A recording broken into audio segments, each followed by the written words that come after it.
We're very excited. I mean, everyone's been talking about this the entire week. To welcome Emmy-nominated costume designer Anne Crabtree.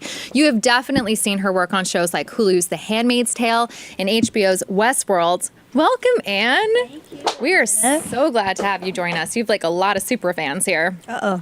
No pressure. No pressure. No pressure. So, Emmy-nominated. Yes, ma'am. Was this did you even think that this would happen in your lifetime? Never. I feel so bad I didn't bring you something like a handmaid's costume. Everyone's bringing you chocolate and greens, and I was like, oh, I didn't know. No, you don't have to bring gifts. You are the gift. You're Next the treasure. time, you will have a whole costume. It's really shocking. You know, I've done this for a really long time. I've done it for over 28 years.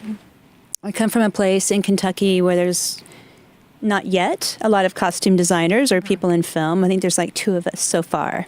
Wow. And so it's not something I was expecting, and it's beautiful. It's really, this is probably the biggest moment so far in my career in terms of reaction and people loving the costume and wearing it at ComicCon, blah, blah, blah. Yeah. So when you were little, and obviously you weren't exposed to costume designers, like you said, it wasn't common in the place you grew up. When did you get this bug to become a costume designer?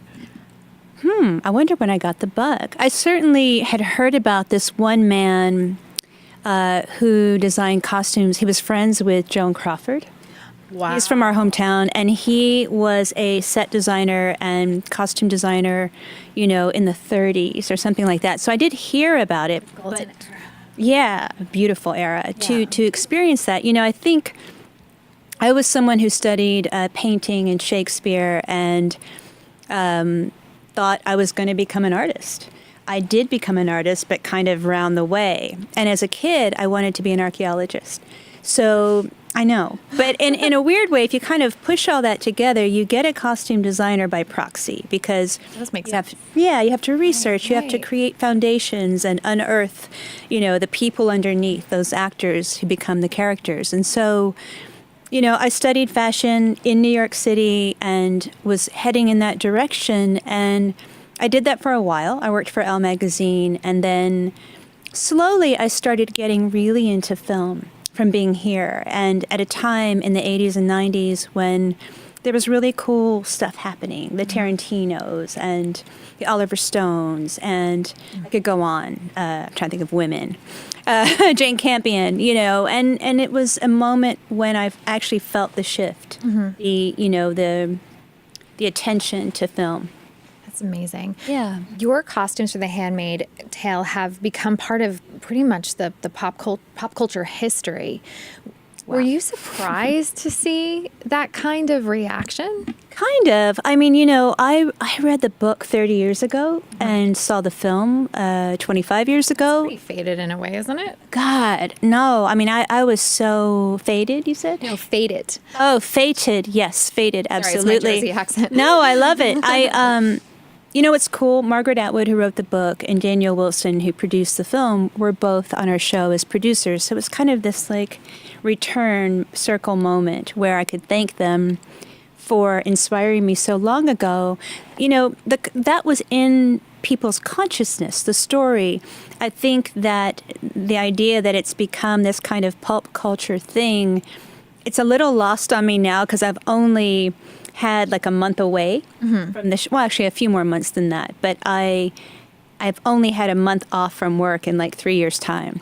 So I'm literally getting back into the world and, you know, into the news and into life and ComicCon and sort of seeing like, wow, people's reaction, their personal reaction to the show and to the costume. You just hosted a masterclass about world building today for New York Comic Con. I did. Like on the heels of it. Yeah, like just seconds after I came here, and I was really nervous because you say Comic-Con and you think like 5,000 people are going to show up. It was filled, which was really exciting. And yeah, I mean, that's crazy, right? Like it's really abstract. How do you teach a class on world building? Yeah. It's such an unusual idea. Maybe that's the architectural, archaeological thing in me as well. Like, I think it's so fulfilling to have people in the audience who love the show, but somehow the costumes become this kind of extra layer for them. And I'm sincerely not sure how that happened, Diana. I think that, I don't know. They seem to take the costumes and make it their own for whatever reason. And I'm going to be judging at ComicCon tomorrow some of the costumes, and 2 handmaids showed up today, so that was pretty exciting. That is really cool. Yeah. When you mention about having to know the history of really just history in order to incorporate into costume design, what's interesting about Handmaid's Tale is that it's set in the near future, a time that hasn't happened yet. How did that influence your thoughts on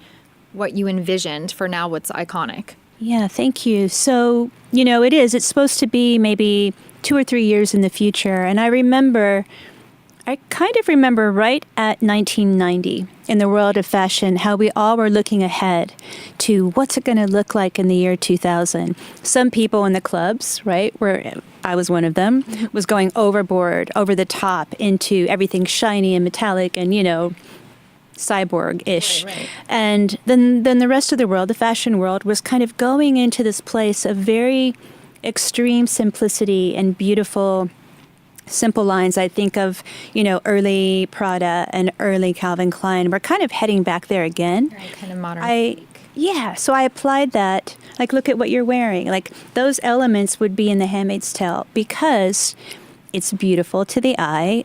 Many people can relate to it. Many different bodies can wear it. And also, when you think of the future, at least when I do, I think of all the things that happened in eras from the 1900s till now that stand out in my mind, that have never changed, like really good design. And when that happens, I think of the 1900s, the 1930s. The jumpsuit I'm wearing is really industrial. It's Carhartt. But I love it because it's so clean. And you've seen something like this, which is hilarious. I didn't think about it till now. But in The Handmaid's Tale, any kind of beautiful, clean design will last through time. And it'll feel like the future, or it'll feel like the past. It'll always feel like both, in my mind. So it's like a time fluid kind of design. Yeah. I'm going to use that. Time fluid. I will. You are time fluid, okay? For closing, do you get really into Halloween costumes, being that you are a costume designer? It's crazy. I'm embarrassed to say I don't. I used, oh God, it does. I used to go to the parades, like when I lived here, and I love dressing up and I love people getting crazy. It's so silly. I love the Day of the Dead, which happens right after, because there's this whole cultural thing in LA where I live now, Mexican culture that I really adore. I like people dressing up, but I never do it. Even when you were younger? No? I did, but I did really funny things that my mom, it always had to be made out of a pillowcase, whatever it was. So was your mom's rule or your rule? I guess it was hers. I don't know. But yeah, it was pillowcase. Yeah. I don't know. That's awesome. Well, congratulations on what's been a banner year for you. More success coming up. Thank you. I hope you'll join us again. I would love it. We didn't even get into Westworld. Oh, yeah. Next time. That's a big one. That's why we need a next one.